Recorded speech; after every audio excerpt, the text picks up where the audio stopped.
puedo hablar en nombre de todos los partidos políticos y de todos los dirigentes, pero sí hablo en nombre del Partido Socialista, de los socialistas y en el mío propio. Y les puedo asegurar que si soy elegido presidente del Gobierno a partir del 20 de diciembre, no abriré los despachos ministeriales a delincuentes imputados. Buenas noches. Un día más vuelven a quedar plasmadas las incoherencias del presidente del Gobierno. Acaban de escuchar cómo Pedro Sánchez dijo en 2015 que no aceptaría imputados entre sus filas. Sus palabras 3 años más tarde le dejan ahora en evidencia y también en ridículo. Según estas declaraciones, Luis Plana, el ministro de Agricultura, nunca debió llegar a su gobierno. Si ayer Maxim Huerta dimitía horas después de que saltase a la luz que defraudó a Hacienda, hoy hemos conocido que Plana está imputado por un delito medioambiental en el Parque Natural de Doñana, una de las reservas más importantes de España y también declarado Patrimonio de la Humanidad por la UNESCO. Señor Sánchez, en medio de un futuro muy turbio con sus 84 diputados, únicamente tiene una salida: aplicarse sus palabras cuando hacía oposición y hacer que abandone inmediatamente su cargo. Más noticias en nuestro sumario.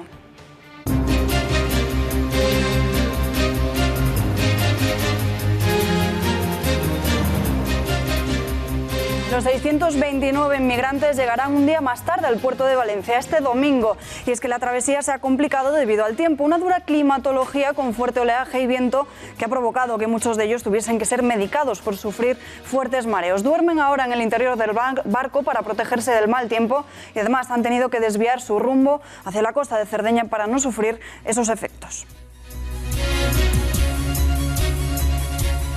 El ministro del Interior, Fernando Grande Marlaska, fija sus primeros objetivos al frente de esta cartera. Ha anunciado este mismo jueves que tiene intención de retirar las concertinas de las vallas situadas en las fronteras terrestres de Ceuta y Melilla con Marruecos. Para ello, va a solicitar un informe. Asegura que hará todo lo que esté en su mano por solidaridad y respeto a la dignidad de las personas. No es razonable ni aceptable ver a personas saltando la valla. Haré todo para que las concertinas puedan ser retiradas. La tierra tiembla en Galicia. En tan solo 15 días se han registrado más de 40 movimientos sísmicos de baja intensidad. Estos fenómenos comenzaron el pasado mes de mayo en la provincia de Pontevedra y se han extendido a las otras 3. El más fuerte sucedió el 15 de mayo, 32 terremotos en 12 horas en el municipio pontevedrés de Ponte Caldelas. Un síntoma más para los expertos de que la placa euroasiática está en constante movimiento y está presionando contra la placa ibérica, por lo que no descartan que los terremotos no paren e incluso aumenten en su magnitud. Y en deportes, Julen Lopetegui ha sido presentado oficialmente como entrenador del Real Madrid. En nuestra redacción de deportes, Juanma Pérez Noya. ¿Qué tal, Alba? Buenas noches. Bueno, pues había muchas ganas de ver esa presentación de Julen Lopetegui, no solo por verle posar junto a Florentino Pérez en el Estadio Santiago Bernabéu, sino por saber la respuesta, su respuesta y la del Real Madrid a las acusaciones que han llegado desde la Federación Española. Ayer, tras la muerte de mi madre, fue el día más triste de mi vida, ha dicho Lopetegui, pero hoy es el más feliz. En el tiempo de deportes, como avanzaba Salva, veremos la dura rajada de Florentino Pérez contra Luis Rubiales.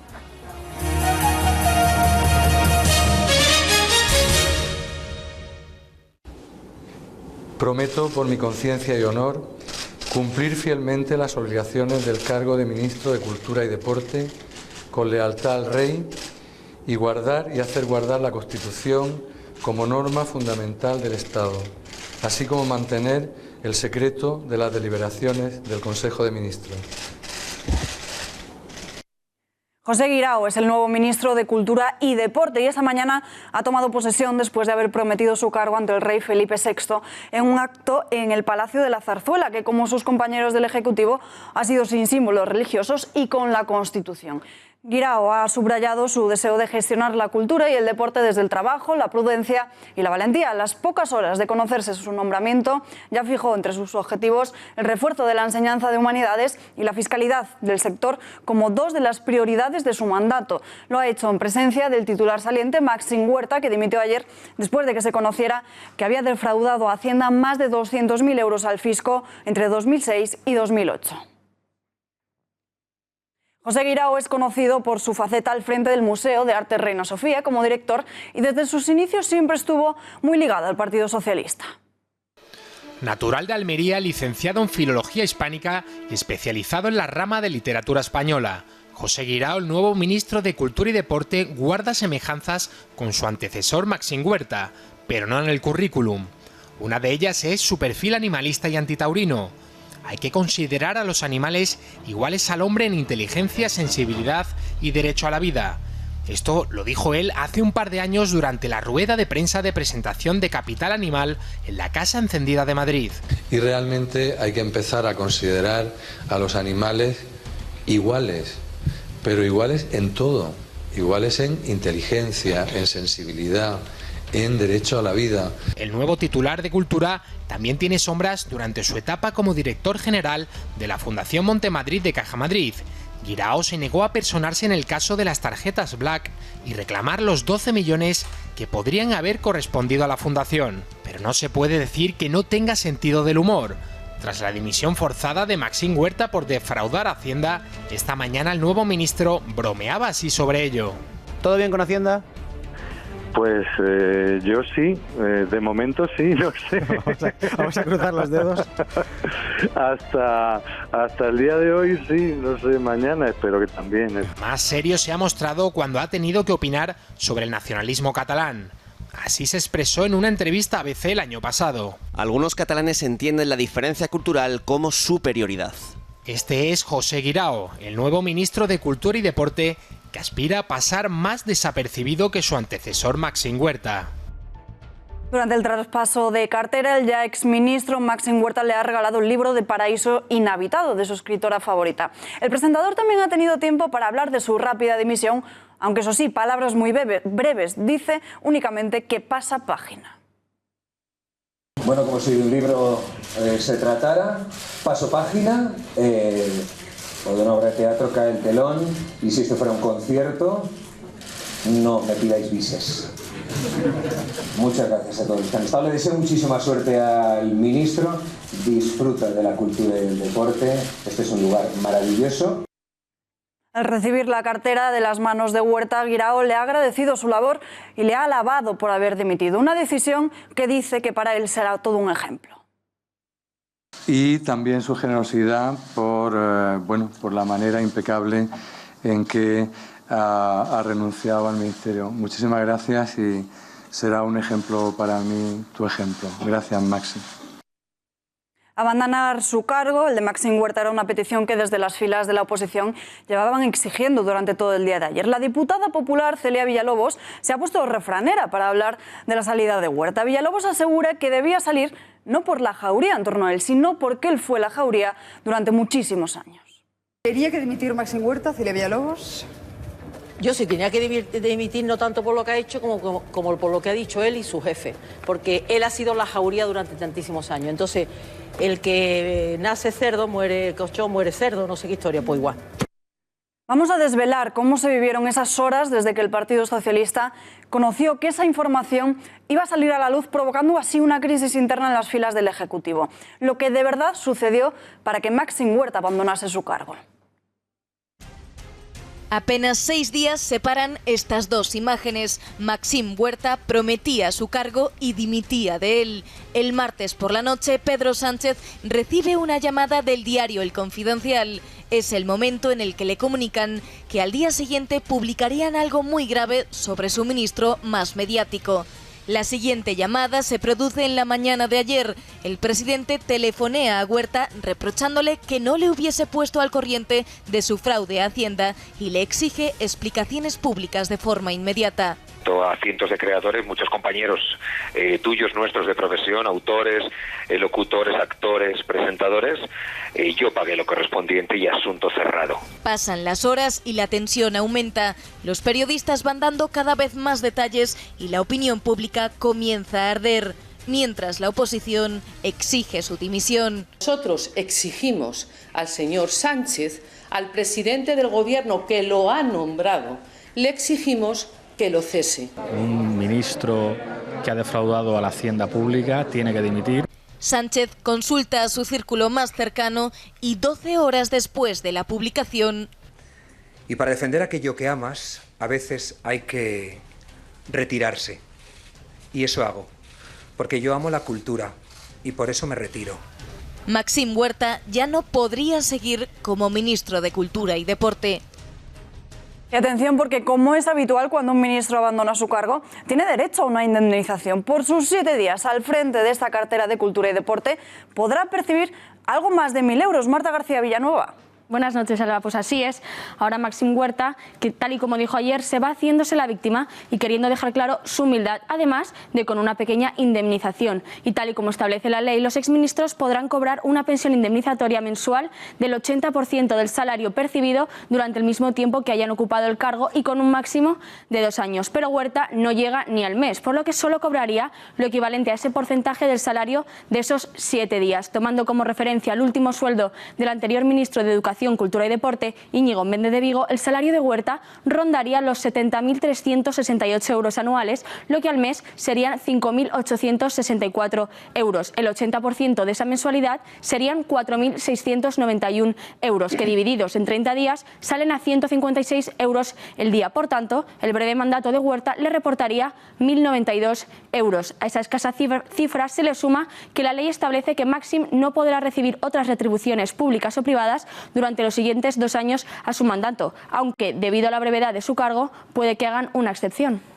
Gracias, Marta. Y entre los escogidos por Pedro Sánchez para formar parte de su equipo de ministros, hay uno que está imputado, lo que ahora se conoce como investigado. Se trata del titular de Agricultura, Pesca y Alimentación, Luis Planas, quien tiene pendiente desde 2016 una causa por el robo de agua a través de pozos ilegales en Doñana. Según publica esta mañana el diario El País, en los próximos días Planas dejará de estar imputado después de que la Fiscalía de Medio Ambiente de Huelva no aprecie delito en la acusación del que fue consejero de Agricultura de Andalucía entre 2012 y 2013, años en los que se produjo el robo de agua. Él se ha defendido diciendo que no ha tenido intervención alguna.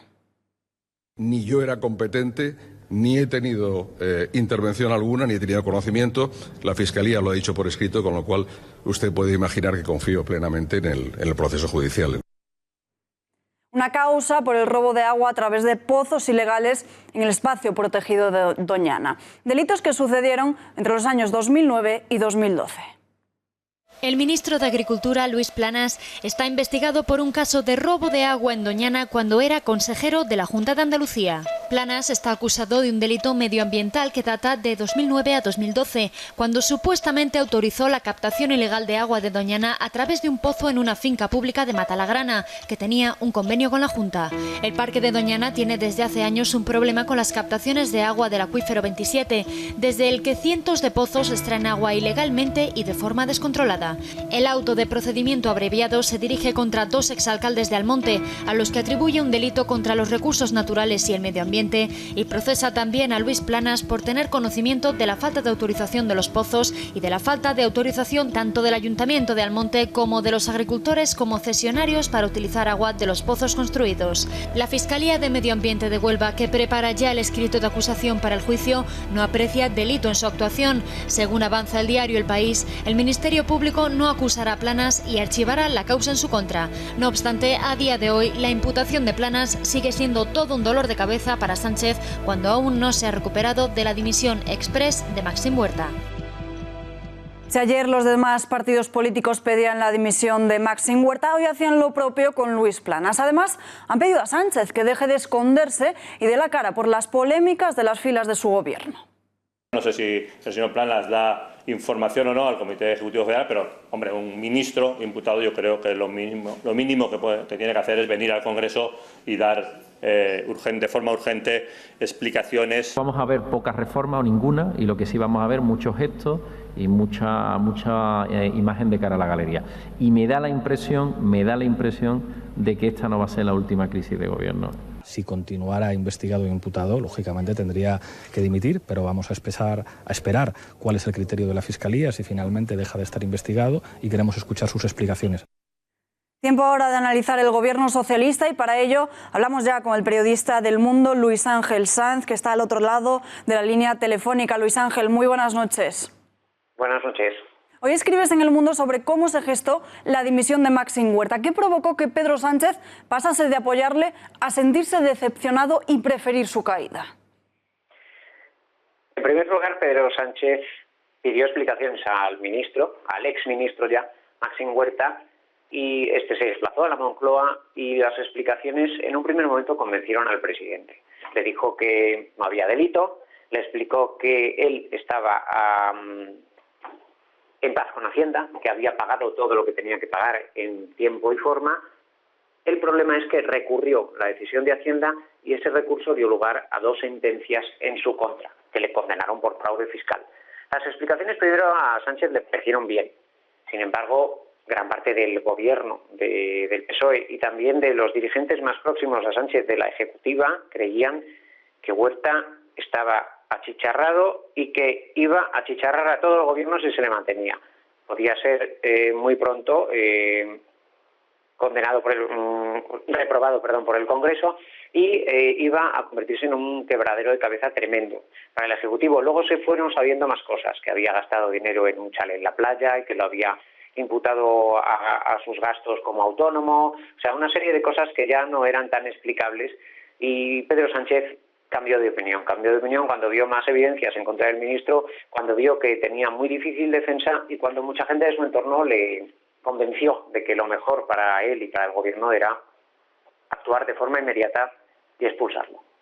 ¿Es Pedro Sánchez víctima de su propia vara de medir con respecto a la corrupción? Lo decimos porque en 2015 dijo que ningún imputado podría formar parte del gobierno y se ha conocido que Luis Planas lo está. Sí. Es víctima de sus palabras, es víctima del listón que situó alto en cuanto accedió a la Secretaría General del PSOE. En aquel momento echó a todos los investigados por las tarjetas Black, cuando todavía no se sabía si eran responsables o no de algún hecho delictivo. Los expulsó, les suspendió de militancia, entre ellos había algún exministro, se ganó el odio de la vieja guardia e incluso las querellas de estas personas. Sánchez ha sido siempre contundente contra los corruptos, pero es cierto que nunca ha tenido un corrupto muy próximo a él. Siempre han sido personas del partido que no eran de su entorno. Ahora en el gobierno tiene un ministro imputado, aunque es cierto, y lo resalta en Moncloa, no es por corrupción, y en segundo lugar resaltan que la Fiscalía más pronto que tarde va a retirar la acusación, con lo que es posible que esa imputación dure poco tiempo. Maxim Huerta se vio obligado a abandonar el ministerio, una cartera que va a ocupar a partir de ahora José Guirao. ¿Comparten un perfil similar? Es que ambos son animalistas. Guirao y Huerta sí. Son perfiles absolutamente opuestos. Guirao es un gestor cultural, es una persona de prestigio en el mundo de la cultura, ha dirigido el Museo Reina Sofía, uno de los más importantes de España, ha dirigido la Casa Encendida, uno de los centros culturales más importantes de Madrid. Es una persona tranquila, sosegada, que conoce bien el mundo de la cultura. Maxim Huerta yo creo que era un perfil totalmente distinto, era un showman hecho ministro, era un tertuliano, era una persona que su profesión en televisión o como periodista la había llevado pues, con la suficiente brillantez, pero no sé si daba la talla como ministro por seguramente su falta de seriedad. Yo creo que son dos perfiles totalmente distintos. Luis Ángel Sanz, muchísimas gracias por atender a nuestra llamada y buenas noches. Muchas gracias a vosotros. Buenas noches. Y desde que Pedro Sánchez ha llegado a la Moncloa, no solo ha habido cambios en su equipo de gobierno, sino también en su currículum. ¿No es así, María Matos? Parece ser que el nuevo presidente ha aprovechado para hacer algunos cambios en su currículum. Por ejemplo, tras ser elegido secretario general del Partido Socialista, Sánchez destacó que fue jefe de gabinete del alto representante de Naciones Unidas en Bosnia durante la guerra de Kosovo. A Sánchez siempre se le ha destacado este cargo en su mayoría de biografías porque así se lo atribuyó él mismo, ya que el alto representante de la comunidad de Bosnia y Herzegovina ha confirmado que Pedro Sánchez no estaba allí como jefe de gabinete, sino que tan solo estaba allí como miembro del gabinete del alto representante, como todos sus compañeros. Y eso que justamente lo pone ahora en la biografía de Moncloa, que fue miembro tan solo del gabinete y no jefe. Pero también hay otra cosa que nos llama bastante la atención, y es que aparece de repente un máster en Integración Económica y Monetaria Europea por el Instituto Universitario Ortega y Gasset, un máster que nunca ha aparecido en sus currículums anteriores. Y más modificaciones también en su currículum. Cuando llegó a la Moncloa, al Congreso de los Diputados, decía que había cursado una licenciatura en Económicas en la Universidad Complutense de Madrid. Pero lo cierto es que lo hizo en el elitista Real Centro Universitario, aquí lo vamos a ver, Aquí, Real Centro Universitario María Cristina del Escorial, que es un centro vinculado a la Orden Religiosa de los Agustinos y en cuyas aulas estuvo para sacarse la carrera. Es cierto que este centro está adscrito a la Complutense, pero Sánchez obvia el nombre del centro en todo momento, quizás porque siempre ha defendido la educación pública y chocaría saber que él se ha formado en un centro privado. Y ya por último, aquí dice también que tiene un máster en liderazgo público por el IESE. En realidad no es un máster, es un posgrado, es decir, un programa de liderazgo público y no es un máster. Así que estos son los cambios de su currículum, Alba. Gracias, María. Y se aventuraba el gobierno del caos y en poco más de una semana parece que se está cumpliendo. Pero ¿cuál es la sensación de los ciudadanos? ¿Es lo que se esperaban o peor? Las cámaras de este informativo han salido a las calles para preguntar qué opinan de Sánchez como presidente del gobierno. Me parece a mí que todavía no hay un margen, digamos, como para poder valorar exactamente a todo un gobierno. Que alguna persona pues haya tenido esos problemas o malas acciones, por así decirlo, pues lo que tienen que hacer es dimitir y ya está. Lo importante de Pedro Sánchez es que si hay alguien en su gobierno que no ha hecho las cosas bien en su pasado, pues es momento de echarle. Pedro Sánchez es una persona que por ahora no tiene experiencia y bueno, pero por lo menos está reaccionando bien.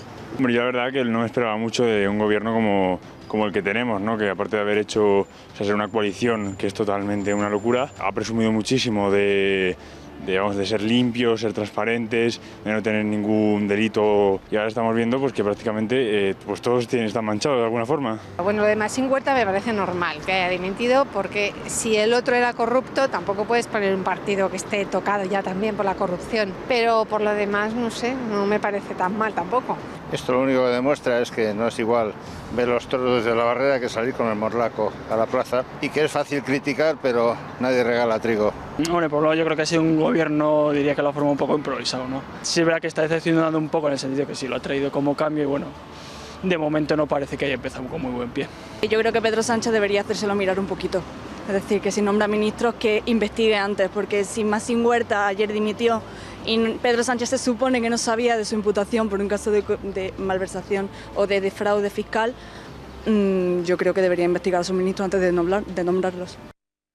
Y seguimos hablando de los ministros socialistas porque José Luis Ábalos, Meritxell Batet y Margarita Robles van a renunciar a sus actas de diputados para poder dedicarse al 100% de forma exclusiva a sus funciones en las carteras. Una decisión derivada del mandato de Pedro Sánchez y, según fuentes socialistas, habría tomado esta decisión porque son los únicos 3 ministros que mantienen su acta y que además el presidente quiere mantener su compromiso de un cargo, un sueldo. Un compromiso que también se recoge en los estatutos del propio Partido Socialista. Será la primera vez en la historia de la democracia española que ninguno de los ministros ni el propio presidente sea diputado en el Congreso de los Diputados. Poco más de un mes queda para conocer quién será el próximo político en dirigir el Partido Popular. Los posibles nombres y candidaturas continúan saliendo a la luz. En las últimas horas hemos conocido otro de ellos, el que fuera ministro de Asuntos Exteriores, José Manuel García Margallo, que según varias informaciones estaría recogiendo avales para poder presentarse como candidato a la presidencia de su partido. Por su parte, fuentes del Partido Popular de la Comunidad Valenciana han asegurado que Margallo, diputado por Alicante, está recogiendo los avales por su cuenta. El presidente del Partido Popular de Andalucía, Juanma Moreno, se ha mostrado convencido de que el peso que tienen los populares andaluces en el conjunto del PP se notará ante un proceso de renovación. Yo creo que el partido tiene que primero renovarse. Es evidente que tiene que sufrir una importante renovación. Desde el punto de vista de renovación, cuando hablo yo de renovación todo el mundo piensa en las personas, pero yo creo que va más allá de las personas. Yo creo que la renovación tiene que ser también en las propias ideas, la manera de actuar. Yo creo que es bueno, yo lo he dicho antes, yo creo que la sociedad es cambiante, se actualiza de manera permanente y los partidos políticos tenemos que hacer un esfuerzo por adaptarnos a las necesidades, a las exigencias, a las inquietudes de la sociedad y tenemos que hacer ese esfuerzo de actualización. Ninguno de los candidatos que suenan han confirmado ni han desmentido sus intenciones. Mientras tanto, Alfonso Alonso ha empujado a Soraya Sáenz de Santamaría a presentarse como una posibilidad. Asegura que puede reencarnar la renovación del partido. El Partido Popular necesita una renovación muy profunda, muy profunda. ¿Alguien que estaba en el gobierno destituido puede encarnar renovación? Sí, absolutamente. Que si Soraya puede significar renovación, pues claro que significa renovación, pero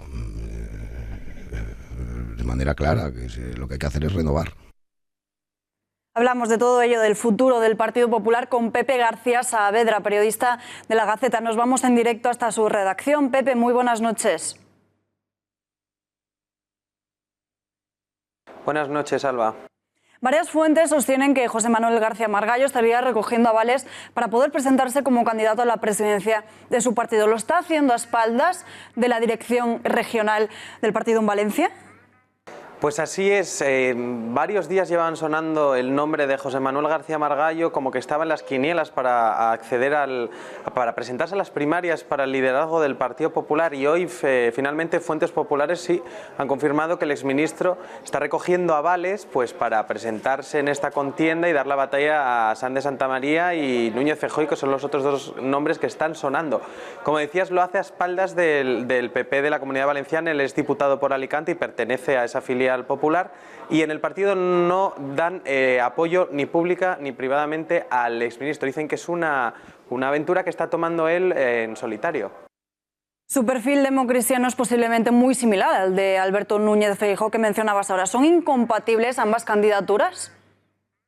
No, para nada. De hecho, la candidatura de García Margallo está destinada a morir en el momento en el que Núñez Feijóo dé el paso finalmente y se presente. Lo ha dicho el propio García Margallo, es una candidatura instrumental a la espera de eso, de que Feijóo dé el paso. Hoy ha hablado Núñez Feijóo y parece que todavía no tiene decidido, por lo menos no lo comunica, y no será hasta el 18 o el 20 de junio, entre esos 2 días, en los que lo comunicará. Por otro lado, Soraya Sanz de Santamaría, que es la otra gran favorita, tampoco está desvelando sus cartas por el momento. Sí que sabemos que hoy públicamente lo ha apoyado ya el líder del Partido Popular Vasco, Alfonso Alonso, que ya ha dicho que sería una buena lideresa. De todas maneras, tendremos que esperar hasta el 18 y el 20 de junio, insisto, para saber los nombres definitivos que se presentarán a esta carrera por el liderazgo del PP. Pepe, gracias por atender a las cámaras de este informativo y muy buenas noches. Muchas gracias. Cuenta atrás para que Iñaki Urdangarín entre en prisión. Apenas le quedan 4 días para cumplir condena por el caso Nos. De momento, lo van a ver en sus pantallas, el exduque se cogía ayer por la noche un avión a Ginebra, ciudad en la que reside habitualmente y donde va a decidir probablemente en qué prisión española hará frente a la condena de 5 años. La llegada al aeropuerto de Ginebra, minutos antes de lo previsto, Urdangarín ha sido el primero en salir de ese avión. Ha desaparecido rápidamente y a la salida le esperaban 2 vehículos con chofer y escolta. Seguramente la próxima vez que le veamos sea para entrar en prisión. Con entereza y estoicismo, así ha recibido Urdangarín la resolución judicial por el caso Nos. En boca de su abogado, de Mario Pascual Vives, se ve muy difícil que pidan el recurso en amparo al Constitucional o el indulto para poder evitar entrar en la cárcel. Pues lógicamente es una sentencia cuyos efectos pues son muy contundentes y duros. El día concreto, la ley marca, o mejor dicho, la resolución que ha dictado la excelentísima audiencia de Palma es como máximo el lunes y lógicamente el plazo se cumplirá. Bueno, yo creo que esperarla ninguno la esperábamos, pero yo creo que se ha recibido con entereza y con estoicismo. En página catalana asistimos a otro despropósito más de los separatistas. Su última actuación, una procesión por los golpistas presos con bolsas amarillas como capirotes, con los habituales lazos amarillos. También portaron un altar con una de las urnas que se usaron para el referéndum ilegal del pasado 1 de octubre. Un acto convocado por los mal llamados Comités de Defensa de la República y que sucedía el pasado 1 de abril, en el que incluso cortaron la carretera C13 a la altura de Termens, en Lérida. Lo hicieron a gritos de libertad presos polítics y dignidad Catalunya libertad.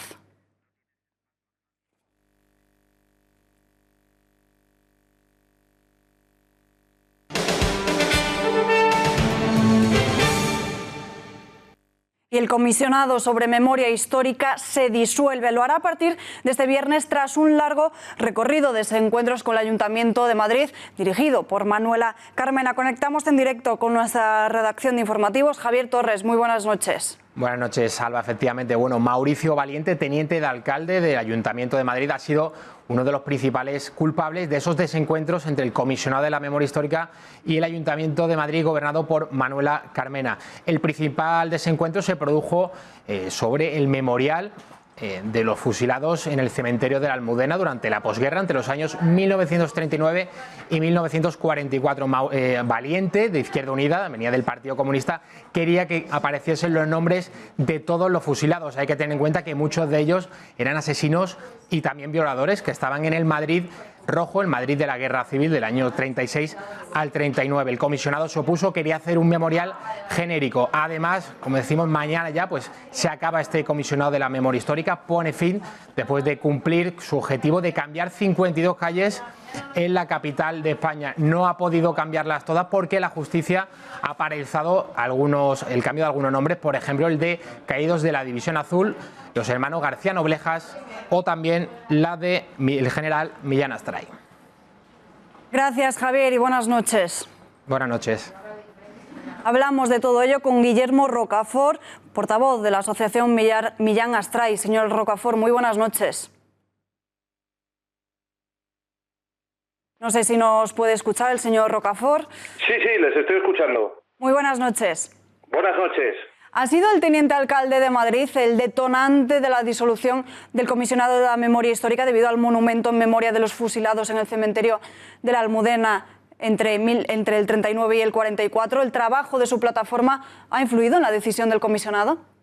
Bueno, yo creo que aquí ha habido un cúmulo de circunstancias. Desde luego es decisivo en la dimisión del comisionado la derrota que ha tenido en 5 sentencias judiciales de una forma evidente, ¿no? Pero también, sin duda, hay un elemento ahí de radicalidad en el Ayuntamiento de Madrid, que es el teniente alcalde Mauricio Valiente, que se ha empecinado en hacer un memorándum pues a unos criminales, unos asesinos y unos violadores.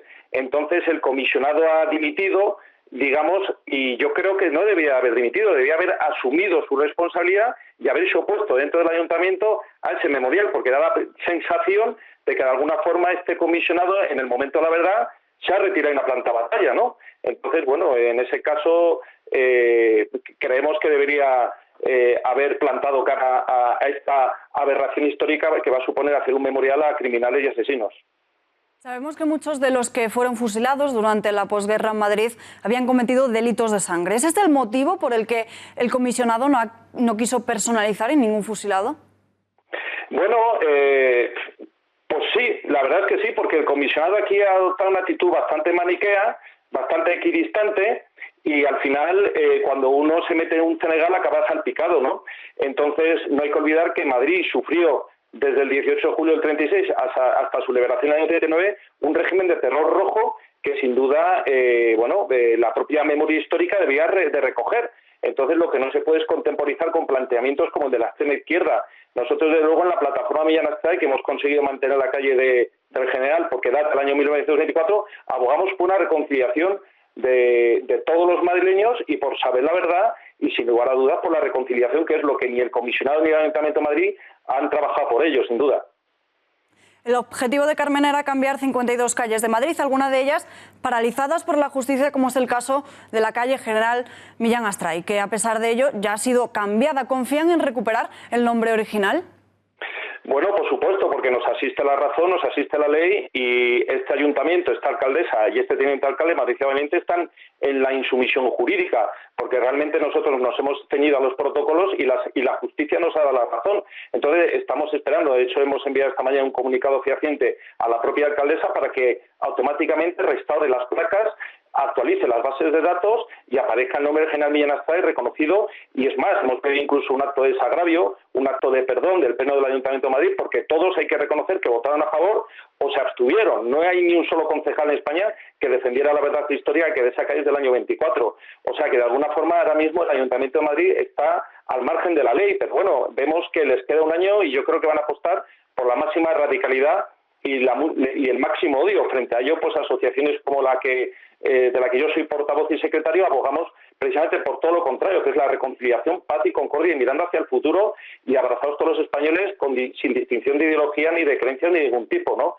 Y esa es una cuestión que tarde o temprano habrá que poner el tapete, y esperemos que los partidos constitucionalistas hagan un mea culpa precisamente de su participación en el comisionado, un mea culpa del fracaso que han supuesto esas sentencias para sus pretensiones políticas y que miremos todos hacia el futuro. Yo creo que el futuro de España pasa por la reconciliación, no por el odio que nos vende la extrema izquierda Manuela Carmena.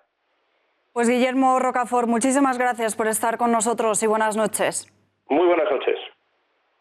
La consejera insular del Grupo Popular, Ana Zurita, ha pedido al Cabildo de Tenerife que proteja el monumento a la Victoria, conocido por el monumento a Franco, y que no permita que sea demolido. Según Zurita, este monumento forma parte del patrimonio histórico de la ciudad de Santa Tenerife y es además una obra de un reconocido escultor, de Juan Ábalos, uno de los máximos representantes del arte español contemporáneo. Zurita ha apelado a la sensatez de la consejera insular de Patrimonio, Josefa Mesa, para pedirle que se abstenga de hacer una gestión ideológica del patrimonio histórico, porque en su opinión no se está hablando de la figura de Franco o de la Guerra Civil Española, sino de un monumento que forma parte del paisaje de Santa Cruz de Tenerife.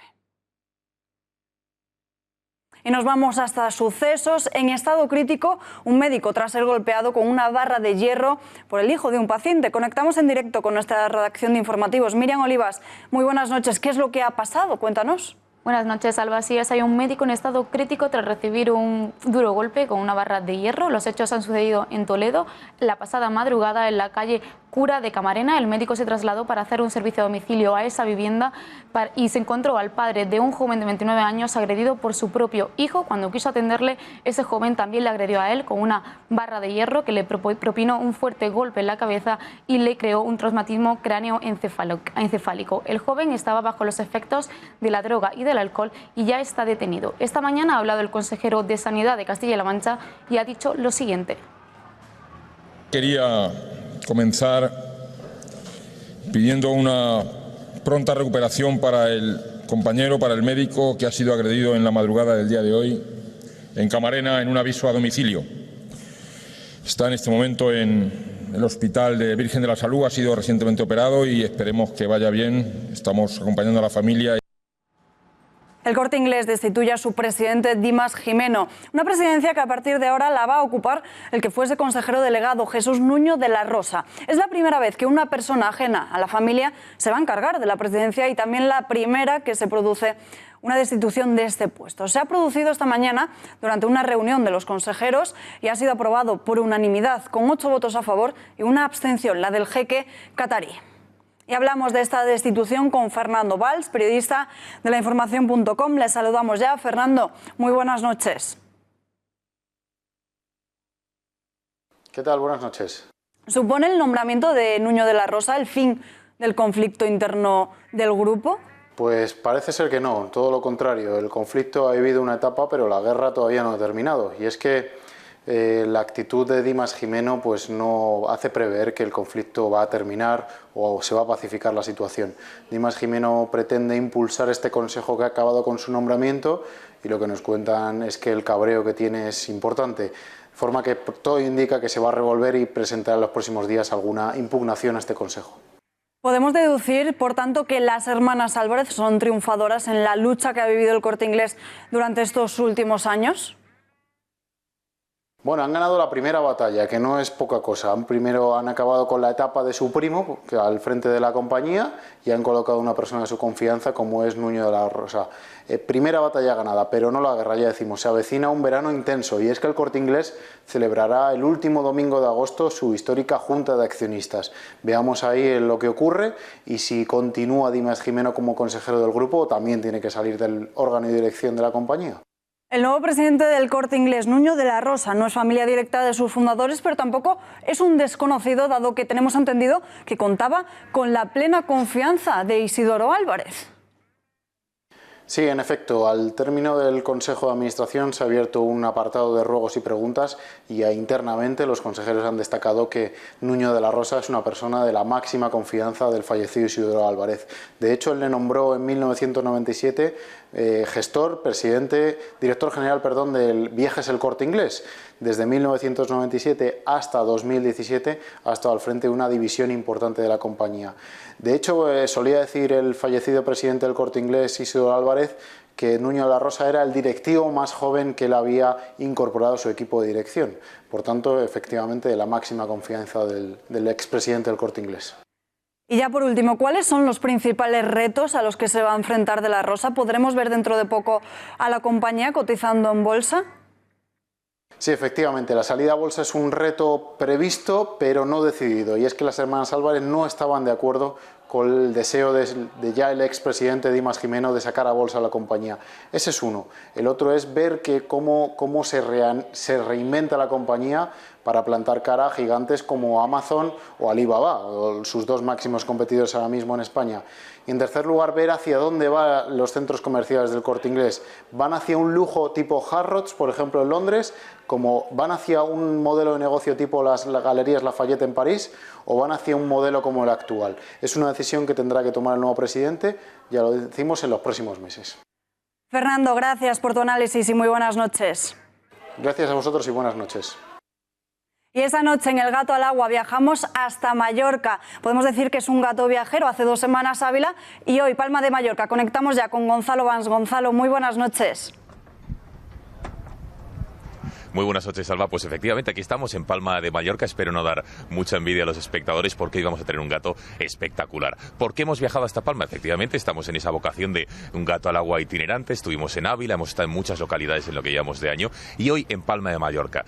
Hay muchos motivos, la actualidad manda. Tenemos el asunto de Iñaki Urdangarín, que como saben ustedes, ayer la audiencia provincial de esta localidad le daba esa providencia donde le daba un ultimátum de 5 días para ingresar en cualquier prisión de nuestro país en la que desee hasta el próximo lunes. El próximo lunes veremos al exduque de Palma ingresando en una cárcel española. También Palma de Mallorca es la primera isla que hay en el trayecto que hay desde Libia, con todo el asunto ahora de los migrantes, de la inmigración ilegal que está llegando a Europa. Italia ha dicho no, ahora van a empezar a llegar a nuestro país. Es la primera isla, el primer puerto. No es Valencia, no es Barcelona, es Palma de Mallorca, con lo cual hay mucho de lo que hablar al respecto aquí. También vamos a hablar del acto que ha tenido Vox y Actúa Baleares. Como sabéis, las dos formaciones presididas, la primera por Santiago Abascal, la segunda por Jorge Campos, que digamos que han llegado a una especie de acuerdo de fusión para las elecciones generales y también las elecciones autonómicas, las europeas, que se van a celebrar el año que viene. Se van a presentar bajo un mismo paraguas, es una suma de esfuerzos, tienen una ideología bastante similar, con lo cual estarán tanto Jorge Campos como Santiago Abascal en los próximos minutos aquí en el Gato al Agua para darnos cuenta de ese pacto. Y por último, Alba, me gustaría despedirme enseñándoos lo que tengo justo detrás de mí, que no es ni más ni menos que la Catedral de Palma de Mallorca. Se llama más conocida como la Seu, y también es la Catedral de Santa María. Es un edificio fantástico y emblemático, es de gótico levantino, está justo en la orilla de la bahía de Palma. Ahora no está iluminada.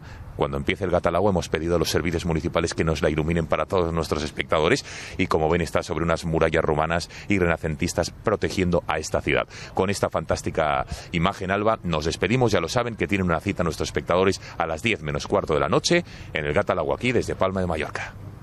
Muy interesante, sin duda, Gonzalo. No nos perderemos el programa de esta noche. Gracias, buenas noches, Alba.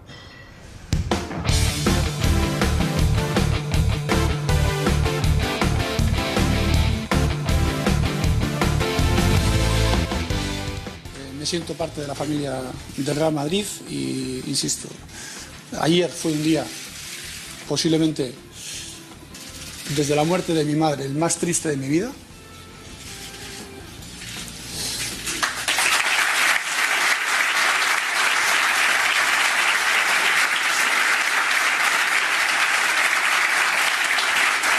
Pero hoy es el día más feliz de mi vida.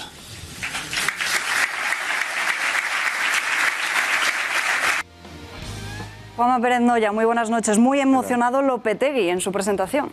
Sí, buenas noches, Alba. Y además, emocionado para bien y para mal, porque el cruce de emociones ha sido muy duro para el ya ex seleccionador y entrenador del Real Madrid. Lopetegui firmaba su contrato a primera hora de la tarde. Lo estamos viendo feliz, contento, junto a Florentino Pérez, su gran valedor. Vamos a ver mucho esta imagen, porque el Florentino Pérez asegura que va a estar al lado del nuevo entrenador después de lo mal que lo ha pasado al ser destituido de la selección española. Una selección española que intenta mirar hacia el frente para preparar de la mejor manera su partido de mañana ante Portugal. Ha dicho Ramos, ojo, que estamos muy metidos y que esto no es un tanatorio. Yo soy como soy, lo vengo demostrando durante muchos años y el que tenga duda que mire el currículum. Si encuentra alguna competición más que pueda ganar, que me lo cuente, pero por encima de todo eso me gustaría despedir, ¿no?, esta rueda de prensa con una sonrisa, porque parecemos que estamos en un tanatorio y mañana empezamos una Copa del Mundo, que eso es maravilloso, ¿no?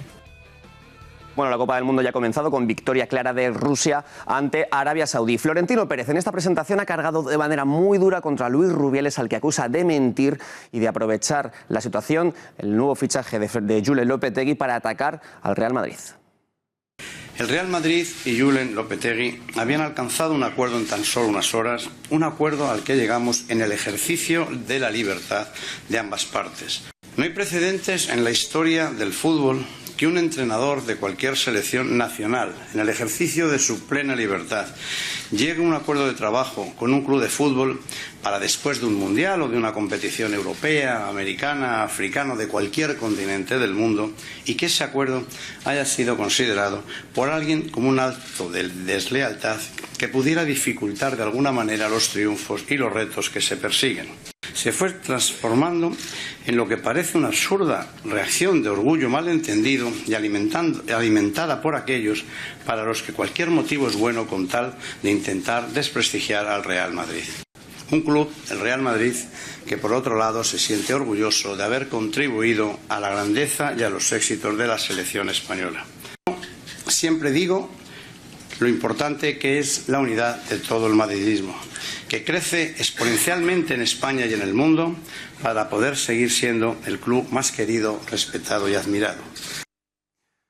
Bueno, pues Florentino Pérez, después de esta presentación, ha hablado rápidamente con los medios y ha descartado que vayan a fichar a Alisson, meta de la Roma, por 78 millones de euros, Alba. Pues Juanma, gracias y muy buenas noches. Buenas noches.